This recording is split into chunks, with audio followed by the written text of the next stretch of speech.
afternoon. We're live on Mannin Line today with David Cretney, now a Douglas City Councillor and one of the most experienced Tynwald politicians of the 20th century.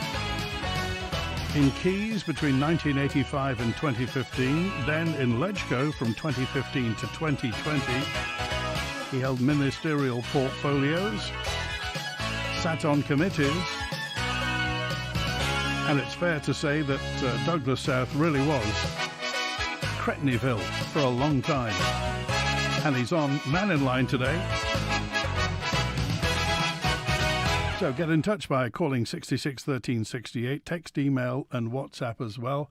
Faster Mike, good afternoon, David Cretney. Good afternoon, Faster Mike. Well, again, that's a very impressive portfolio of positions that you had in Tynwald. The question everybody's asking is, why back as a Douglas councillor? Well, you have described a portfolio of positions. The most important thing is being there to represent people. And that's the bit I've most missed since I've not been a member of Tynwald. The face-to-face stuff, the trying to help people with issues that may be major for them, but you can perhaps help resolve. And have been involved in since April the 24th, trying to do quite a few of those. I think once somebody is elected, then straight away people contact them, and I'm very happy about that. I've had a number of home visits to see people and try and help them with things. I've signed, I've witnessed a number of documents for people, so I'm very happy to be doing that. It was suggested I was mad going back into politics, even at a local level. Will I still have time to walk my dogs? Yes, I will. The work in the town council, the city council now, is far less than that which I managed for 30 odd years in the House of Keys with the support of the people. And so it's about the people, really. That's why I'm there. Well, you make it sound very simple. You make it sound like it's keeping in touch with people. It's fair to say, I mentioned that Douglas South was Cretneyville, as well as Dugganville. You and Mr. Duggan held sway there for a long time. It really wasn't worth anybody else showing up for a long time in Douglas South. And is it really down to dealing with people all the time? I think that's very important, and it sometimes becomes something of a balance when you do become a minister. And I was the role which probably best suited me was Minister of Fun between 1996 and 2006. But then trying to balance that alongside your constituency work and your Tynwald work can be something of a challenge. But I'm always managed it. People were patient. If I didn't get back to them straight away, and they understood that I was busy, but they knew that I would always get back to them. Okay, so why Douglas City Council? What needs to be done that David Cretney thinks he can do? Well, as you said at the start, I was a councillor from 1983 for St George's Ward until the by-election in April 1985. Ironically, it was April the 25th, 1985, and I just got elected to the City Council on April the 24th, 2025, 40 years before, to the day that I became a member of the House of Keys. So I think I've got something to contribute. I think what you require in all institutions is a balance of people with experience and people with new ideas and working together for the good of the now city. And it's the place I was born, it's the place I love, and I hope I can play my part. Obviously trying to make sure the ratepayers get best value for money, but also trying to ensure that there are facilities for young people, housing.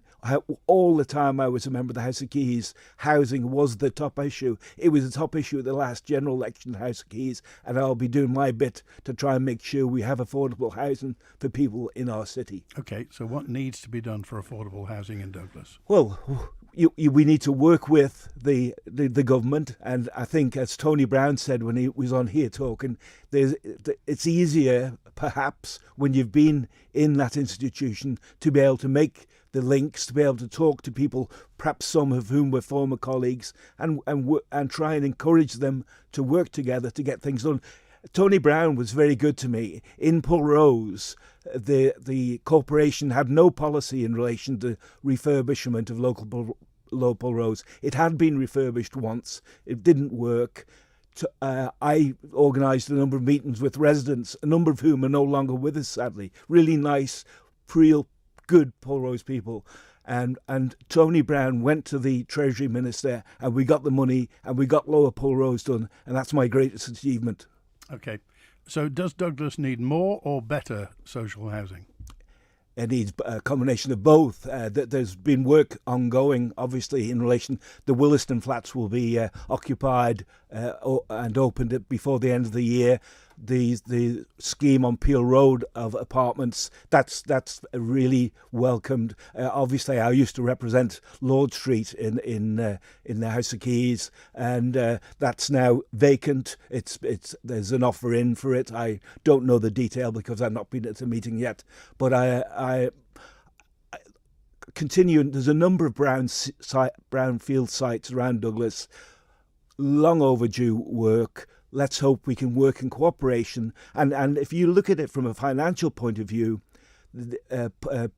doing housing is a financially good thing to do for the government. Okay.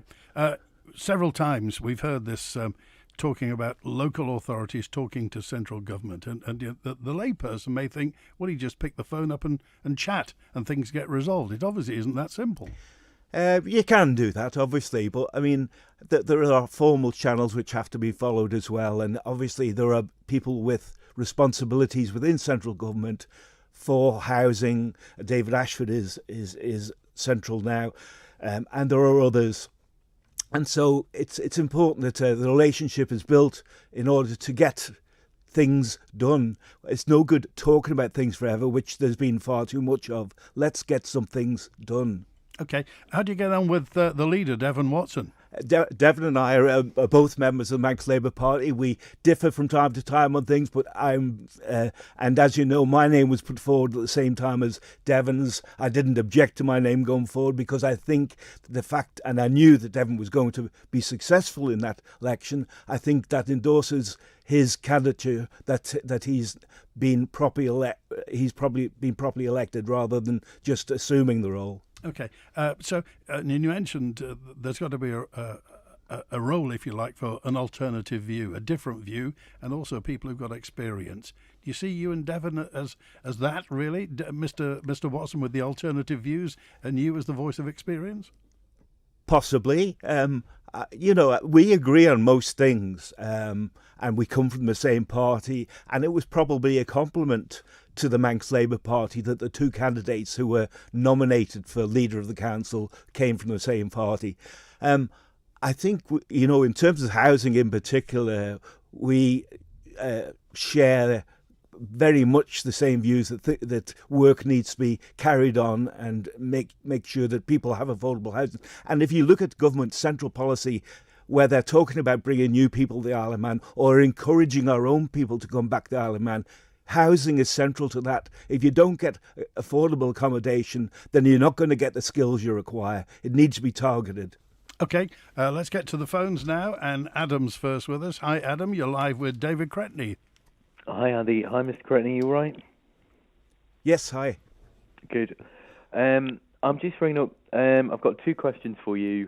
The first one is, how do you balance the need to invest in the town's housing stock with the need to invest in the town's built environment and the beautification of the town?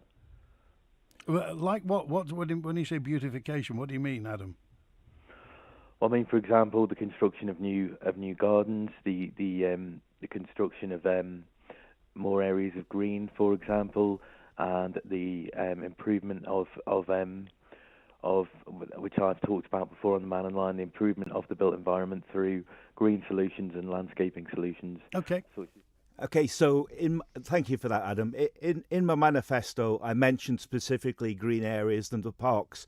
I think we're very fortunate that those who went before us, if in Hutchinson Square, Derby Square, and other areas like that, had the foresight to put in place green areas and around it the housing. It makes those who live in the houses much more fortunate. It's a good thing, and so I would want to see that encouraged. And how do you balance that with the need for the towns to improve the town's housing stock? Obviously, you've only got so much budget. How would you balance the two? Well, it's easy, really, in terms of where new accommodations should be getting built. There are a number of brownfield sites which have been vacant for years, and work needs to be done in order to get them done. And the finances will have to be found for that. In terms of balancing it with maintaining the green areas, I don't see that as a problem whatsoever. No, right, okay. And my second question to you is, what is your vision for Douglas? God, we've only got an hour. How long have you got? Yeah. I want to see a city that people are proud of. I want to see a city where people aren't constantly unhappy about things going on. I want to see a city which communicates directly with those which it represents. I think, like government, sometimes the communication can be lacking. I want the leader to be able to come to Manx Radio or to or other stations and to be able to put forward the policies so that people understand where the corporation, what they're trying to do. That hasn't always been the case. I just want, at the time, when I finish my tenure in 4 years' time, I just want people to be happier in Douglas than sometimes seems to be the case at present. Adam? Right, that's good then. You've got a positive vision, that's great. Okay. Okay, those are my questions. Thank you. Thanks for that. Good to hear from you. I want to go to Howard, who's with us now. Hi, Howard. You're live with David Cretney. Hello, Andy. Hi, David. How are you doing? Hello, Howard. I'm good. Fine, thank you. Yeah. What day are you doing the lap round the course? I don't think I'm doing any this year. Yeah. No, just a question that several years ago, the council suggested and started a position within certain aspects of the council meetings, particularly housing, and it was for an independent member of the public on the tenant side, whether it be Williston, Pulrose, Annika, within the housing operated by Douglas Council. And this would give a genuine person in, not just a complainer, genuine person who could put ideas forward. They wouldn't have a vote on the outcome of what was in the committee, but they were able to put forward ideas for the future and for the present at the time. But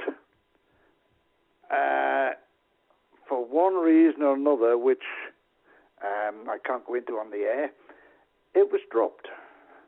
And this is going back about 3, maybe 4 years ago. And I know I was down there and I got on the short list.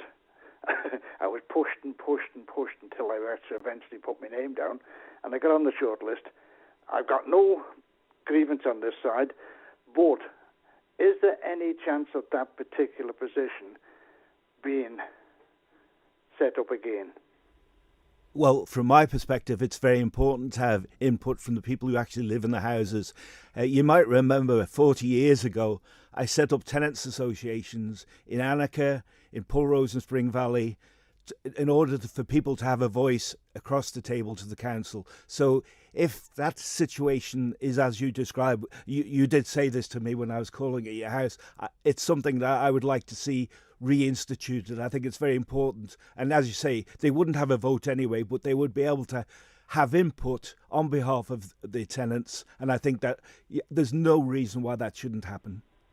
No, it just gives that little bit of strength to the tenants of the houses, shall we say, and it allows them to think that something could be done and not swept under the carpet. That's the only thing. It gives that confidence. Yeah. Well, you've got my assurance that that's something that I'll put forward. I am on the Housing Committee. I wanted to be on the Housing Committee. As I say, housing has always been top of my agenda, and I certainly endorse the fact that we should have somebody across the table representing directly the tenants' interests, and I'm sure the chair of the Housing would agree with that. Okay, all right. Okay. Thanks, Howard. Thanks, David. Thank you. Good to hear from him. Right, 21 minutes past 12, and Patrick's with us now. Hi, Patrick. You're live with David Cretney. Hello there. David, it's Paddy Delaney. Yes. David, it's a horrible subject, I know, but Summerland, for example, why has it been left so long lying? Families looking at the site, and why has nothing been built on there? Something in memory of the families who lost loved ones. To me, it's a disgrace. The government and the Douglas Corporation haven't got together and built something there, a roller skating ring, anything in memory of the people who died. It's a disgrace. Okay, well, you're right. It has been vacant, and it's not a pleasant sight to look at. Unfortunately, the previous Summerland building had to be demolished because of concrete issues, and I was the minister at the time. I regret that there's been no development on the site, whilst respecting those who lost their lives in the tragedy. Any of us who were on the island in August 1973 will remember graphically. I lived in Finch Road. I was able to see the smoke coming from the site. And we all need to remember all those who did their very best to help with the situation. But yes, I would like to see something happen on the site, and if that requires a cooperation between the local authority, who were the owners of the site at the time, and the government, then that's something I would certainly support. Okay. Can you push it, David? Can you try and push it a bit harder and find some reason, if there's any reason why it's not been built on? Yeah, can you find out what it is? Okay, there's been a couple of suggestions about what might happen on the site. I don't know how proactive it's being marketed. There's a sign at the perimeter of the site, but just to make sure that people know that if anything that does go on the site, I would certainly support there being recognition of the tragedy incorporated as part of that. Okay, all right. David, instead of trying to sell the site, why don't they build something themselves? Government should build something themselves. Never mind trying to sell it. I think it's a question of priorities, really, and the priorities. We all know what the financial situation is. When I was first elected in 1985, there were 3,500 people out of work, virtually no reserves. We're in difficult times again at the moment financially, and so I think that's why government isn't developing the site themselves. Okay, all right. Thanks for calling today. Good to hear from you. 23 minutes past 12. A note in this is from Ian. Just said that when you were, I think, Minister of Fun, or new listeners started Minister of Tourism, you were the fun embodied. The NSC and everything, and the bowl and everything were developed as well. You must be, and Ian's just saying that was a fantastic foresight to bring the NSC and the bowl up to spec. So, I mean, that was done with, there wasn't much money around then. So where was the foresight for bringing the NSC and the bowl to where they are now? Well, I was fortunate to see the scheme through, but there were others involved. Tony Brown, Alan Bell in particular, both of them were ministers prior to me, right. and I was a member of the department at that time, but fortunately I was able to see the scheme through with my late colleague Eddie Lowy, who was the chair of the leisure division of the department, and I'm very, very proud of the award-winning facilities we have at the National Sports Centre. He called everybody sport, didn't he? Yeah, he did. Everybody. It's very appropriate. Take a pound out the till and have the rest of the day off, son, was his other one. Putting that whole... I remember when the Island Games came over, it was 2000, the people from Jersey's jaws dropped when they saw the NSC. Yes, absolutely. I mean, I was also fortunate to be in a position to see the refurbishment of the Villa Marina through. Again, it's hard to believe, but that was 2004. And, the late Ian... Brown. Ian Brown, thank you. Brown, I'm so sorry. The late Ian Brown, his foresight in terms of the future, combining the old parts of the Villa Marina and with the new parts, and retaining the Royal Hall, in which we've seen so many great concerts since. I think it's great that we've been able to save that. At one time, the corporation wanted to knock that down, and I think we made the right decision. Unfortunately, I had to go to Tynwald and get compulsory purchase powers from the local authority. It was the right thing to do. It's a national asset. Okay, and a message in now. This is Martin, who just says, just regarding, we're back to housing again now, and just says, what sort of hope can the government or the council give to young couples who are trapped in private rental at the moment and see no way out, David. And again, that has been the case for a long, long time. I used to go round to private sector flats, and not all landlords are bad, but some landlords were less than helpful, and see the conditions in which people had to live. And so that's what has motivated me for a long time to try and make sure, and now I'm back in a position to try and do something to influence that, to get some hope for young people. Buying your first house is always a big issue. And if you can't afford your own house, getting into local authority accommodation is always a big issue. But we need to make more progress. The talking needs to stop.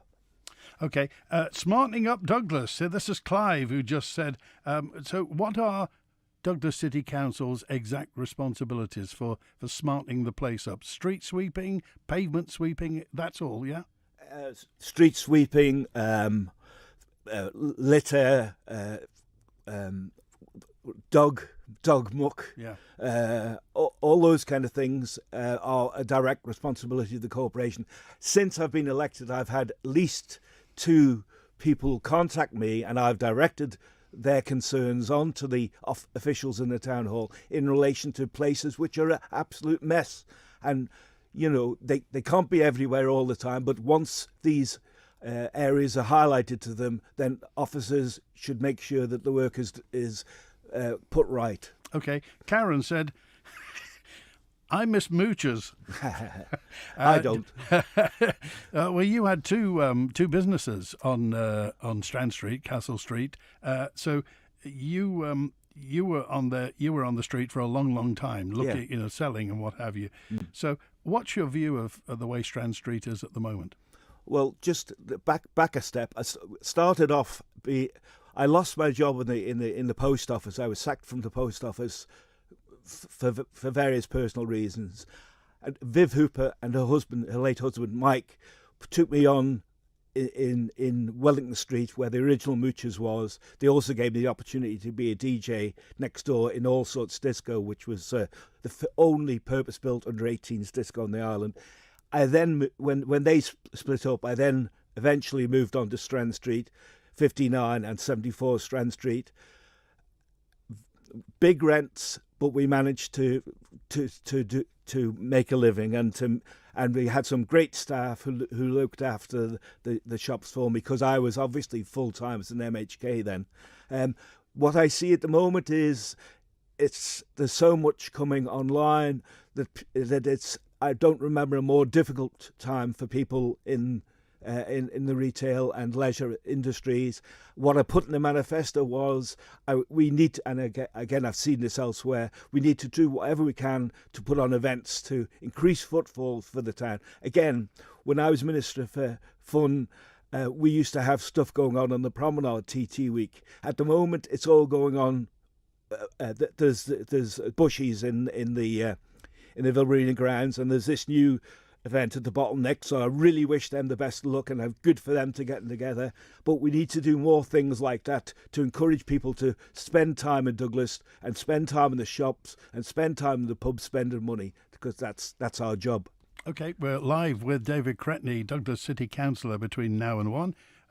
I've got lots of questions to get to in just a few moments' time. And if you want to call 66 13 68 or text or WhatsApp 166 177. Concerned about your hearing? Get the support and help that you need with an expert hearing assessment free of charge at Island Hearing in Port Erin or Ramsey, with microsuction wax removal available in our Port Erin clinic. Island Hearing have been your local hearing care specialists for over 15 years. So for friendly, professional help and advice, just call 830 722 or visit Island Hearing at 1 Station Road, Port Erin. Island Hearing, always listening. Hi Liz, I see you've had your garage converted. We're desperate for more room. Yes, come through and have a look. John called Manx Property Conversions. We now have an extra bedroom, but it could be another reception room, kids' playroom or office. They also did our conservatory roof last year. We were so impressed, we got them back to convert the garage. Wow, I need that. What's their number again? Call MPC on 450 500. That's 450 500. Or find them on Facebook at Manx Property Conversions. There's monkeys and meerkats, penguins galore. You can meet with a panda, owls, lemurs and more. The Carax Wildlife Park is open 7 days a week. So book your tickets and experiences online now at caraxwildlifepark.im. Did you hear? Hear what? Skipton International has a fixed rate bond at 4.4%. Oh, really? That's a strong return. How does it work? Skipton International's based in Guernsey, and with £100,000 or more deposit, you can lock in that great rate. Fixed until 31st of March 2026. Sounds like a smart move. I'll check it out. For details on all of Skipton's savings products, call 01481 730 730 or visit skiptoninternational.com today.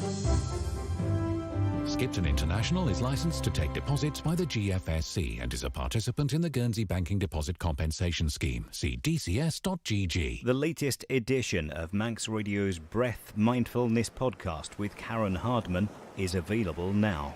You never need to worry about being fed up, not stimulated or instantly happy. That's okay to feel like that. The Breath podcast, spectacular decision making with Karen, is available now at manxradio.com. Your body will let you know what you need to do. Brought to you by the Good Health Store on Station Road in Port Erin. The Mannin Line with Andy Wint. And David Cretney, Douglas City Councillor, is with us. Mark, you're live with David Cretney. Hi, Mark. All right, Andy. How you doing, fella? Good, thanks. David, how are you, my friend? I'm good, thank you. I heard you the other day. You did hear me, did you? I did, yes. Have you any comments about that, about the natural light and what have you? Yeah, the point you made about somebody saying that you had no right to light, I think that is contrary to what the planning law is. You have a right to light, but you don't have a right to a view.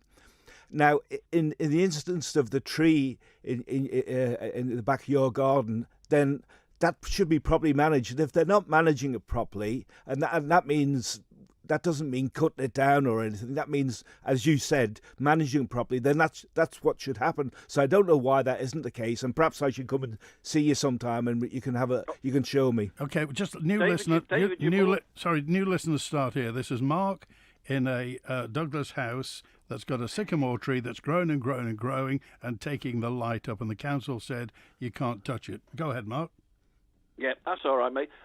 David, you're more than welcome to come up any time you like, fella. We'll put the coffee on, and I'll make sure we've got some very, very expensive chocolate biscuits, because I know you've got a bit of a soft spot for them. I have, but I'm not allowed chocolate biscuits because I'm a type 2 diabetic, so I have to be a good boy. Oh, well, I'll eat them then. I'll eat them, and I'll make you watch me. Oh, well, listen, just one more thing before I go, David.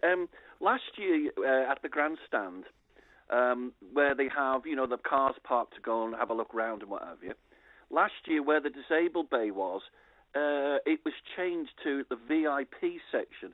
And when I asked the girl what were the VIPs, she said it was Douglas Corporation councillors and MHKs.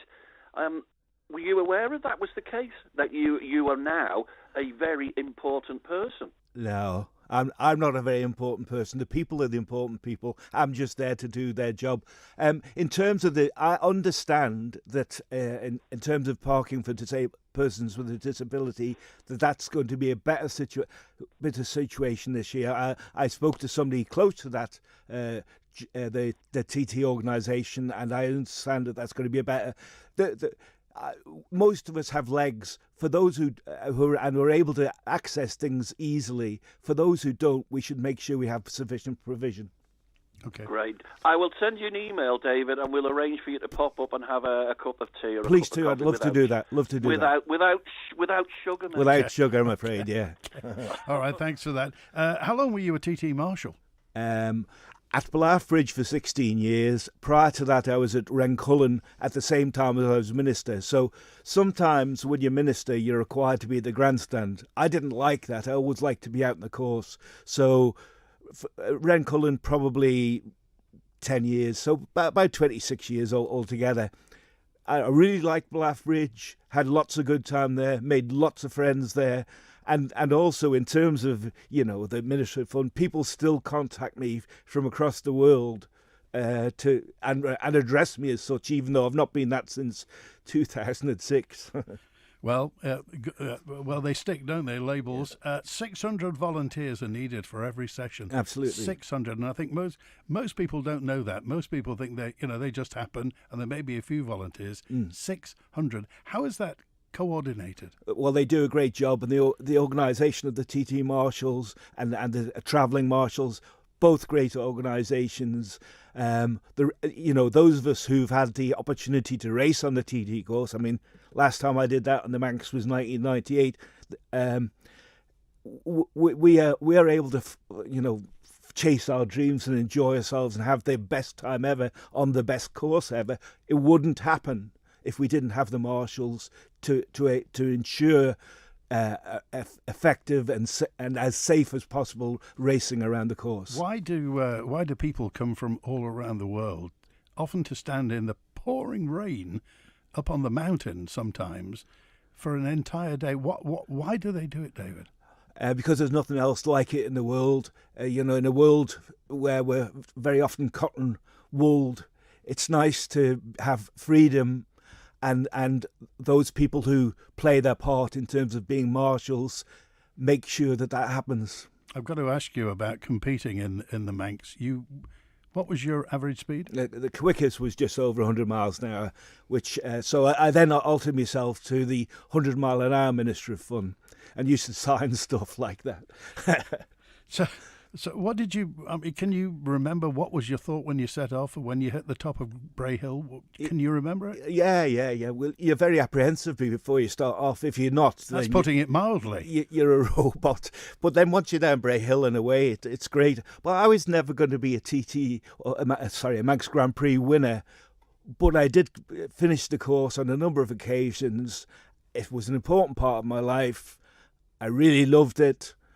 I fell off twice, once at Ginger Hall when I was trying to be too ambitious going past somebody, and once at Governor's Bridge when I'd had a slow start and was trying to catch up. So thank you to those who picked me up on those occasions. Okay. Right. We're with David Cretney now, 100 mile an hour Minister of Fun, now Douglas City Councillor. On a serious note, this is a question in from Alan. Douglas Promenade, are you proud of it as the way that it is? In terms of the work that the government has done? Both the overall appearance and the wall as well. Yeah. Well, in my time when I was Minister for Infrastructure, it was suggested to me that the wall should be put in place. I resisted that. It's now done. I don't like the fact that we don't have the same lighting along Douglas Promenade that we once had. I think that was more attractive than the modern lighting. But again, it's done. Decisions have been made. The corporation were responsible for the lighting. It's been done, and that's the way it is.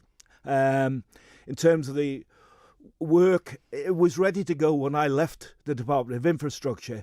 Several ministers afterwards, for one reason or another, had to alter things about the scheme, which led to delays and additional work being undertaken and additional expense. And so I'd like to see the job which we were supposed to be doing, which was in particular bringing the horse trams for the full length of the promenade. I would like to see that completed. I don't know whether that's going to happen this side of the election now. Okay, and the public would want to know, why haven't the horse trams been sent the full length?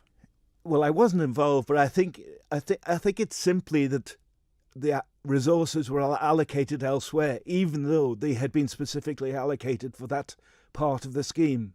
And you'd have to ask those who were in positions of power at that time. Okay, David Cretney is on Mannin Line today, and you can call 66 13 68, text, email and WhatsApp as well.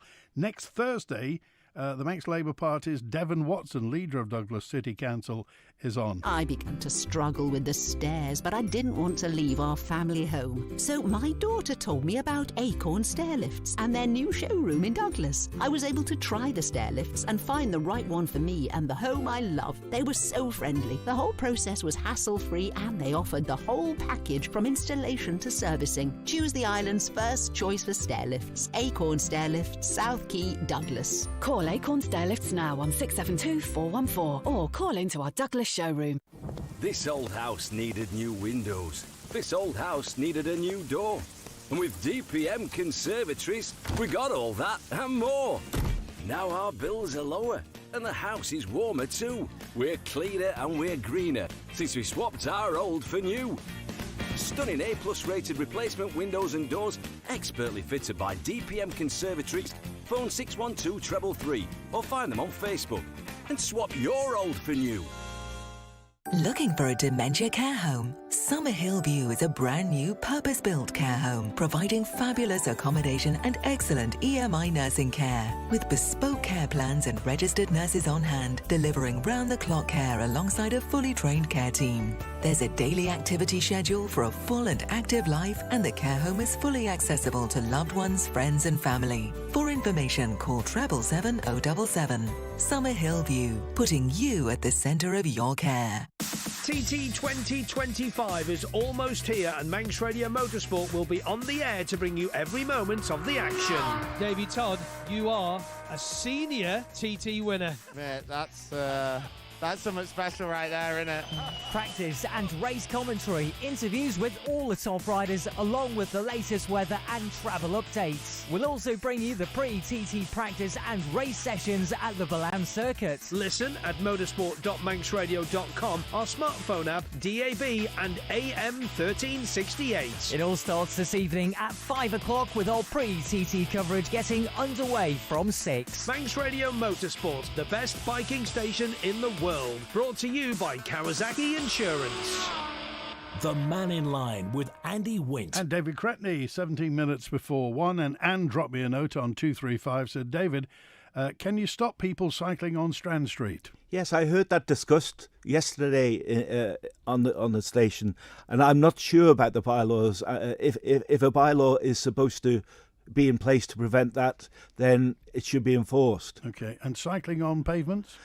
Well, in areas where there are, we put in the cycle paths on the Peel Road when the Peel Road scheme was underway, and I think that was helpful. They shouldn't be cycling on paths, but if it's in a dangerous location, and in particular if it's youngsters, then I think we need to kind of ensure we both keep safe. Okay, and the other message that came through was from Margaret in Ramsey. Just said, you're talking about going to Douglas to support business. Do you have any idea how difficult it is to get into Douglas? Because lots of roads are closed to temporary traffic lights. Sometimes it takes ages to get from Ramsey to Douglas. Margaret, that was. Right. Well, obviously work has to go on, Margaret. I'm sorry that's the case. Me getting here to Manx Radio this morning, I had to... There's traffic lights at Annika, and there's work going on just down the road on the Newcastle Down Road, and I had to go another way to get to Manx Radio. Is that still going on? It's still going on. That collapsed culvert. Yes, and I just hope it's finished before the bulk of the traffic comes in. Well, it's supposed to be finished the end of today, so we keep our fingers crossed. Right, Juan, you're live with David Cretney. Hi, Andy. David, how are you? I'm all right, Juan. How are you? I'm very good. Some names from the past there with Mike Cooper and Jerry Hill and the OK Bazaar days. That goes back a long time Absolutely. now, doesn't it? Just a couple of points I wanted to bring up with you. I was doing a little podcast the other day down in the Sunken Gardens, and I was quite surprised that there's been no planting going on down there. It's very dull, just the soil beds, and normally this time of year you've got it all, an array of planting down there. So I was quite surprised that, with the amount of tourism that we've got over here at the moment, with the boats coming in and the cruise ships, that it was quite planned. But I don't know whether, obviously you do listen to the show quite a bit, but comments I was getting from people this week on how clean Douglas is and the island, etc., when people are going about compared to other places they've been. But, and it's a big but, more buts than an Indian phone book, but the back streets, the back lanes of Douglas. Now, what's your take on the bi-weekly bin collections? Because that seems to be causing an issue in the back streets of Douglas. What's your take on that? Yes, in terms of the 2 weekly bin collection, it was never going to work successfully in areas such as Bucks Road, Christian Road, Mona Street, those kind of areas where there's lots of flats, lots of narrow streets. And so, obviously, they need to make sure that they accommodate those people as well as they can. Generally, when I mentioned in my election that manifesto that I was happy to have a review of the situation regarding the bin collections, most people, other than those in large houses and other than those who'd witnessed an increase of rodents, most people seem to be fairly content. But yes, I still would be happy. We need to review things on an ongoing basis, and if there are continuing problems, do whatever we can to address those. So here's the issue I've got here, David. I mean, and this has come from people who are living in the area. I mean, I'm talking like Osborne, Kingswood, Grove, all them high density areas now. In the last weeks or months, the binmen have, if the lid of the bin is up or not level, the binmen have been throwing out the access onto the floor in the lanes and taking the bins. Now, obviously, this is causing the seagulls go straight down there, and it's causing, as you just said there, the rodent problem. Then environmental health have got to come round, and more money is spent from more departments sorting this out. So it's an ongoing problem. I mean, if the refuge people are doing this and just throwing them onto the lane, and then your inspectors are coming round, and then going to the households and telling them about it. So there's an ongoing issue there, and I was going to bring this up with Devon, but I thought you're on there now, and you've got a little bit of clout.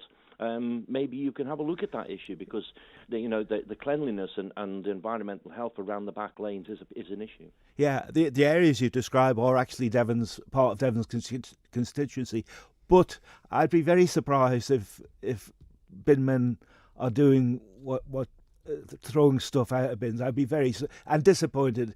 I'll obviously raise that, but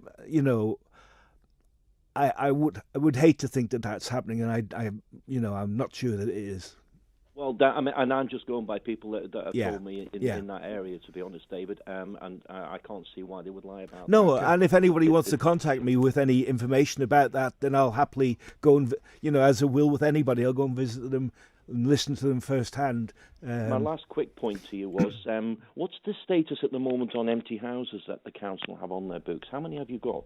Well, when I wrote my manifesto, there were 57 empty properties.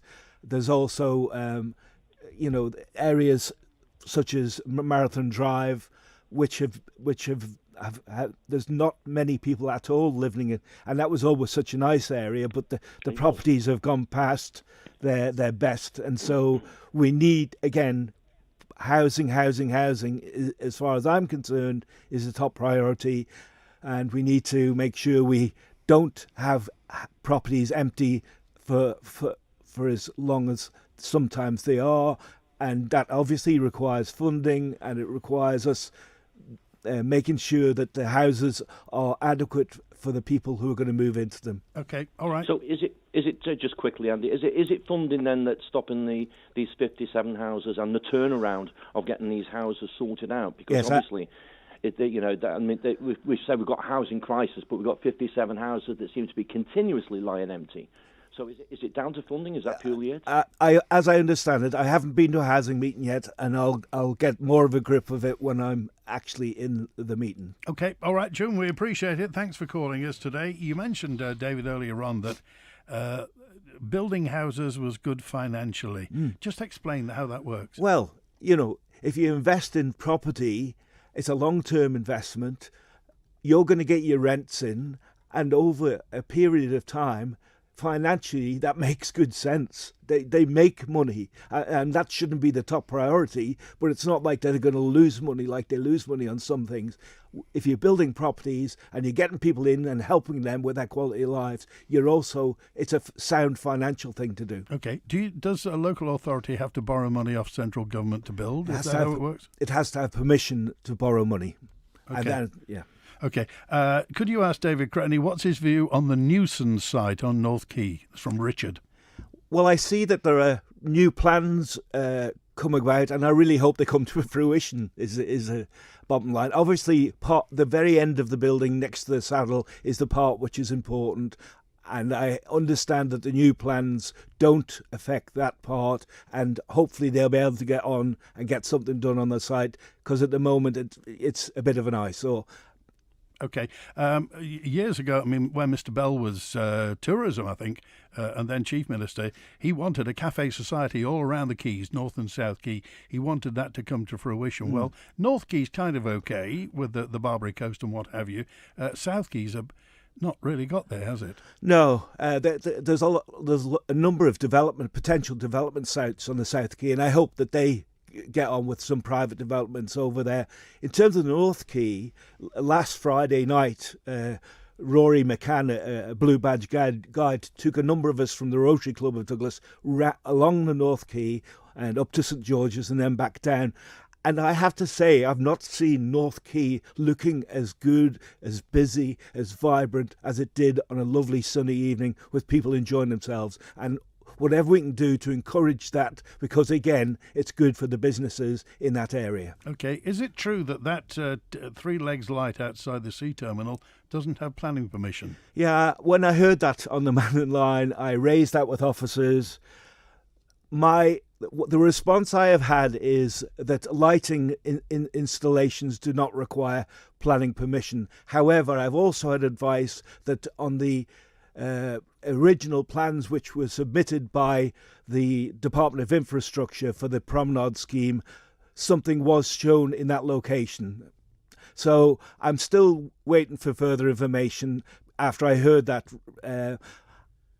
But that the official line that I've had at the moment is that lighting installations do not require planning permission. Charlie said, David, 706, Charlie, can you get the public path in Williston Crescent opened? We miss using it. Right. Again, I don't know about the public path, but if Charlie would like to give me a shout, I'll happily come and have a look and do whatever I can. Okay. You've been a servant through democracy for many, many years. How did you feel about the state of the Douglas election? Well, I thought it was terrible. I mean, island-wide, 21 local authorities, only 5 contested.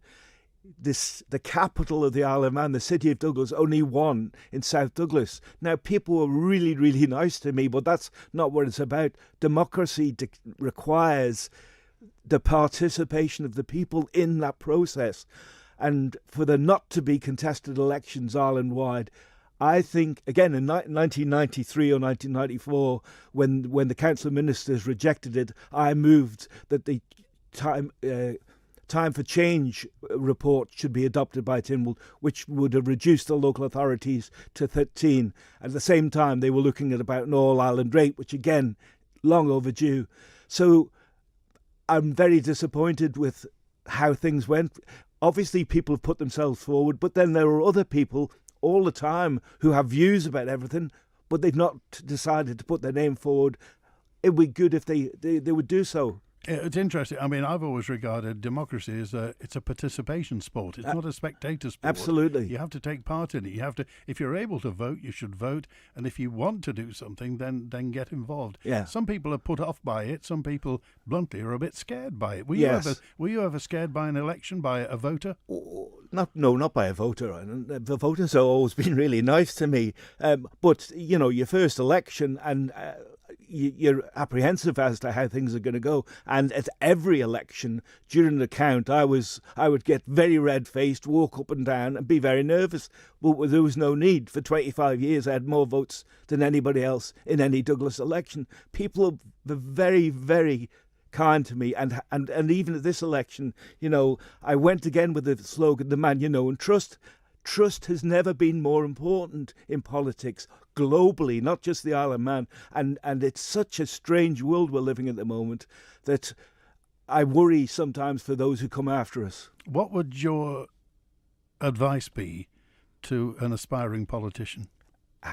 First of all, you know, I have had one person who was elected without an election in Onken got on to me and said, can we have a chat?